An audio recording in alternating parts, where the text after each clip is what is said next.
اكيد دلوقتي انت قاعد مشتت ومش عارف هتعمل ايه في الفتره الجايه، خاصه ان مبقاش فاضل غير 4 شهور بس والامتحانات تبدا. فلو انت طالب ثانويه عامه او ثانويه ازهريه ومش فاضل غير 4 شهور بس وعايز تستغلهم صح، فالفيديو ده ليك. هقولك في الفيديو دوت على خطه واضحه ومفصله تقدر تمشي عليها الفتره الجايه علشان تستغل كل يوم من ال4 شهور الباقيين دولت بافضل طريقه ممكنه. خلي معاك ورقه وقلم واكتب ورايا الخطه خطوه بخطوه، وصدقني انا حريص جدا انك تطلع من الفيديو ده باكبر فايده ممكنه. فمن غير ما اطول عليك كتير، يلا بينا.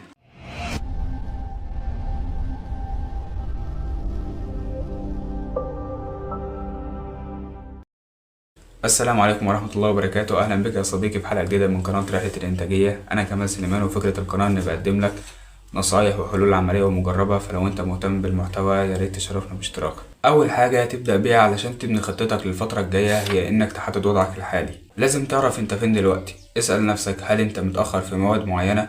هل في مواد أنت ضعيف فيها ومحتاج تطور نفسك فيها؟ هل في مواد أنت مبدأتهاش أصلا؟ هنا لما تعرف فين المشكلة هتبتدي تبني الخطة علشان خاطر تحلها. بعد ما تحدد وضعك الحالي، عايزك تعمل جدول بسيط تكتب فيه أسامي المواد اللي عليك كلها، وجنب كل مادة تقيم نفسك من 10. التقييم دوت على حسب انت خلصت منها قد ايه أو مستواك فيها عامل ايه، واللي انت خلصته ده هل انت متمكن فيه ولا لأ. بعد ما تقيم نفسك من 10 هتبتدي تعرف ايه المواد اللي انت ضعيف فيها وايه المواد اللي انت كويس فيها. بعد ما تعمل كده عايزك تركز على المواد اللي درجتك فيها من 10 أو تقييمك فيها من 10 قليل جدا علشان تبتدي تحسنها وتطورها. ولكن مش معنى كده انك تسيب المواد اللي مستواك فيها كويس، فما تبقاش بتبني من هنا وبتهدم من الناحية التانية. طيب كده انت عرفت ايه مستواك في كل مادة وعرفت ايه المواد اللي انت هتركز عليها. تعالوا بينا الاتنين للخطوة التانية، وهي ازاي تبني خطة علشان خاطر تبتدي تظبط المواد اللي عليك دي. الخطوة التانية وهي تقسيم الوقت المتبقي. لازم انك تقسم وقتك وتعرف هتعمل ايه في ال4 شهور اللي فاضلين دولت من غير ما تضيع منهم اي حاجة. فممكن ال4 شهور دولت تقسمهم ل3 حاجات. اول شهرين من ال4 شهور هتبتدي تراجع المنهج كله بكل تفصيلة فيه، وتفهم كل جزئية كويس جدا. واظن مفيش اي جزئية في المنهج الا وليها شرح مفصل على اليوتيوب، فما تبخلش على نفسك انك تقعد على اليوتيوب وتدور على كل حتة انت مش فاهمها وتبتدي انك تفهمها. واظن ان شهرين هيكونوا كافيين جدا ليك لو انت عايز تراجع وعندك العزيمة انك تخلص بالفعل. قسم الشهرين دولت على المواد اللي عندك وراجع مراجعة كويسة جدا، وبجانب المراجعة حل التمارين اللي على كل درس عشان تقيم نفسك في الدرس دوت وتعرف ايه الافكار اللي ممكن تيجي عليك. الشهر التالت من ال4 شهور، في الشهر دوت هتبتدي انك تحل شوامل على المنهج كله، واثناء ما انت بتحل الشوامل لازم يكون معاك نوت صغيرة تكتب فيها كل الافكار الجديدة اللي هتقابلك علشان خاطر بعد كده تبتدي انك تحلها لو قابلتك تاني. وكل جزئية انت معرفتش تجاوب فيها اكتبها برضو في النوت ديت عشان تبتدي تراجعها من الكتاب وتظبطها تاني.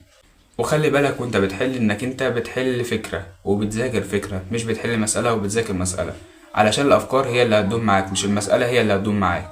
الخطوة التالتة وهي تنظيم يومك. يومك لازم انه يكون منظم بشكل انك تقدر تدير بيه اليوم كله بحيث انه ما يضيعش منك، لان احنا عايزين نحافظ على كل دقيقة من وقتنا الفترة الجاية. هنقسم اليوم ل4 حاجات. الحاجة الاولى وهي وقت النوم. حاول تنام كل يوم من 6 ل 8 ساعات بحيث ان جسمك وعقلك يرتاحوا وتقدر انك تدرس تاني بكفاءة وكمان تركيزك يعلى. الحاجة التانية وهي الدراسة. خصص في اليوم من 8 ل 10 ساعات يوميا تقعد تذاكر فيهم، لان خلاص انت في اخر السنة، ولو تقدر تزود عن كده يبقى فل اوي، ولو مش قادر ال8 أو 10 ساعات كويسين جدا، بس أهم حاجة إنك تستمر عليهم. ولو أنت مش قادر تذاكر ال8 ساعات ممكن تقلل على حسب أنت بتقعد تذاكر قد إيه، بس المهم إنك تلتزم بالمذاكرة يوميا. الحاجة التالتة وهي فترات الراحة. لازم يكون في فترات راحة بين كل ساعة مذاكرة على الأقل علشان تدي فرصة لعقلك إنه يرتاح شوية ويقدر إن هو يشتغل تاني بكفاءة ويستقبل المعلومات. ويا ريت تحط لنفسك مكافأة تاخدها في آخر اليوم علشان يكون عندك تحفيز إنك تخلص اللي وراك عشان تاخد المكافأة دي. الحاجة الرابعة وهي الرياضة. حاول تلعب رياضة ولو حتى نص ساعة كل يوم، ولو انت مش عايز تلعب رياضة ممكن تخرج تتمشى على الأقل 10 دقايق. ده هيفرق معاك في تحسين مزاجك وتركيزك. فكل يوم بالليل قبل ما تنام تجيب ورقة وقلم وتخطط لبكرة بالنظام اللي أنا قلتلك عليه ده.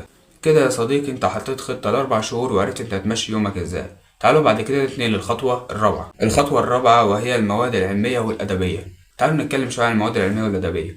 المواد العلمية زي الرياضة والفيزياء والكيمياء، المواد دي بتحتاج فهم أكتر، ولكن مش معنى كده إن هي مش محتاجة حفظ، بل إنها بتحتاج فهم وحفظ، ولكن الفهم فيها بيكون أكتر بكتير وبيكون فيها أفكار كتير. علشان تقدر تلم الأفكار دي كلها لازم تحل كتير، لأن مع الحل بيقابلك أفكار كتيرة، ومع كل فكرة هتقابلك هتدونها في النوت اللي احنا قلنا عليها قبل كده علشان تراجعها باستمرار وتفضل ثابتة معاك. أما المواد الأدبية زي التاريخ والجغرافيا وغيرها دي محتاجة حفظ أكتر، وعلشان تسهل على نفسك الحفظ ممكن تستخدم الخرائط الذهنية، أو ممكن تستخدم خاصية النيمونيكس، وهي لو في حاجة بتتكون من أكتر من عنصر ممكن تاخد أول حرف من كل عنصر وتجمعهم في كلمة واحدة، بحيث إنك لما تفتكر الكلمة دي تفتكر العناصر كلها. ده هيسهل عليك الحفظ جدا.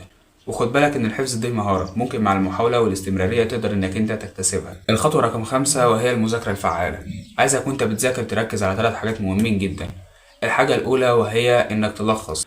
عايزك بعد ما تخلص اي درس انت ذاكرته وتعمل له ملخص وافي جدا، بحيث ان ليلة الامتحان بدل ما تجيب الكتاب وتراجعه كله، لا انت ممكن تمسك الملخص وتكتفي انك تذاكر الملخص بس، بحيث ان يكون في وقت انك تحل تاني وتتدرب على افكار اكتر علشان خاطر تخش الامتحان وانت لامم كل حاجة.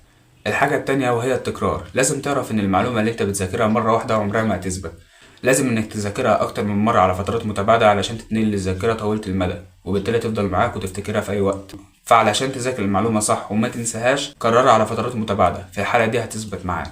الحاجة التالتة وهي التطبيق، بمعنى انك تحل كتير. حل اكبر عدد ممكن من الاسئلة اللي تقدر عليه، علشان زي ما قلت لك ده هيخليك تلم افكار كتير. وركز طبعا على امتحانات السنوات السابقة. نتنقل للخطوة رقم 6 وهي التغلب على التوتر والضغط. عادي جدا انك في الفترة دي تحس بقلق وتوتر وضغط، ولكن ما تخليش ده يأثر عليك. مجموعك مكتوب ومش هتاخد غيره سواء بالحلال او بالحرام، ولكن انت تعمل ما بوسعك وتذاكر وتعمل اللي عليك. فما تخليش الخوف والتوتر يأثروا عليك وعلى مذاكرتك. اعمل اللي عليك وسيب الباقي ده على ربنا. ما تخليش حد يقلل من عزيمتك، واعرف ان ربنا هيكافئك على تعبك. يوم الامتحان مش بعيد، ولكن استغلالك لكل يوم قبل الامتحان ده هيحقق الفرق اللي انت بتدور عليه. فزي ما قلت لك ما تخليش حد يأثر عليك، واعمل اللي تقدر عليه وسيب الباقي على ربنا. فحاول انك انت تطبق الخطوات دي في ال4 شهور الجايين، وان شاء الله تحقق اللي انت بتحلم بيه. وبكده نكون وصلنا لنهاية الفيديو. شكرا لكم على المشاهدة واتمنى تكونوا استفدتوا. لو عندكم اي استفسارات او مواضيع تحبوا ان احنا نتكلم فيها اكتبوا لنا تحت في التعليقات، وما تنسوش تعملوا لايك وشير للفيديو عشان توصل النصايح دي لاكبر عدد من الناس. وبالتوفيق للجميع، والسلام عليكم ورحمة الله وبركاته.